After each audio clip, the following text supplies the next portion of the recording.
online class. CRT training. 500 plus MNC engaging with KL deemed to be university. Kosgi మున్సిపాలిటీలో అవిశ్వాస తీర్మానం ఈరోజు జరిగింది. దానికి సంబంధించి మాట్లాడేందుకు మనతో పాటు ఆర్డీఓ గారు ఉన్నారు. సార్ చెప్పండి, ఈరోజు మున్సిపాలిటీలో అవిశ్వాస తీర్మానం ప్రవేశపెట్టారు. అందులో ఏం జరిగింది, ఏమేమి డిస్కస్ చేశారు?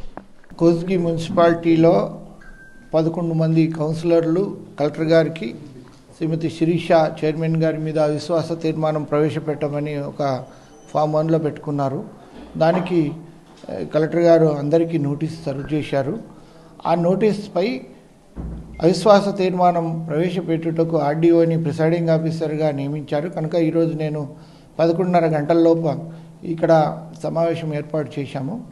11:30 గంటల తర్వాత ఆల్ కౌన్సిలర్స్, మనకు కోరం 11 మంది ఉండాలి. 11 మంది కోరమ్స్ ఉన్నారు కాబట్టి సమావేశం ప్రారంభించాము.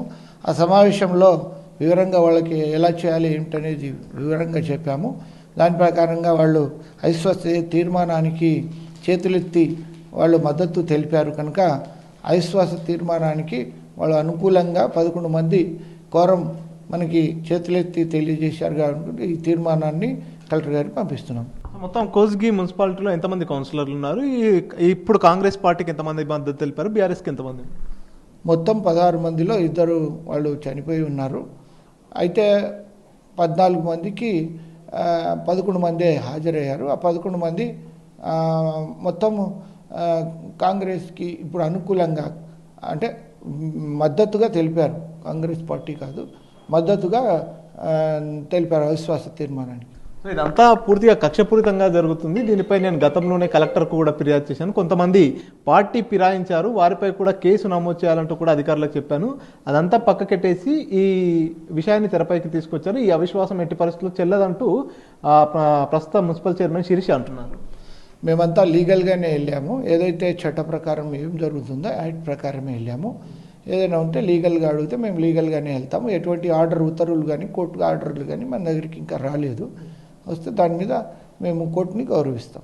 హైకోర్టులో కూడా రిట్ పిటిషన్ వేసాము. దానికి సంబంధించి 10:45 నిమిషాలకే అధికారులందరికీ వచ్చేసింది. నేను వారందరికీ కూడా సబ్మిట్ చేశాను, అయినా వారు మా దృష్టికి రాలేదంటున్నారు అని ఆమె అంటుంది.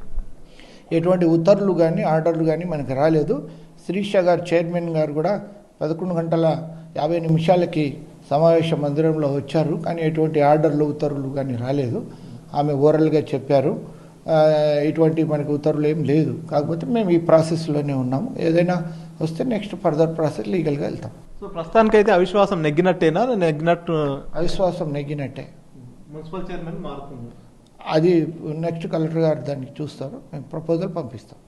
మొత్తంగా ఈరోజు జరిగినటువంటి అవిశ్వాస తీర్మానంలో కాంగ్రెస్ పార్టీకి సంబంధించినటువంటి కౌన్సిలర్లంతా కూడా ఎక్కువ సంఖ్యలో మెజార్టీ ఎక్కువ కాంగ్రెస్ పార్టీకి ఉన్న నేపథ్యంలో అవిశ్వాసం అయితే నెగ్గింది.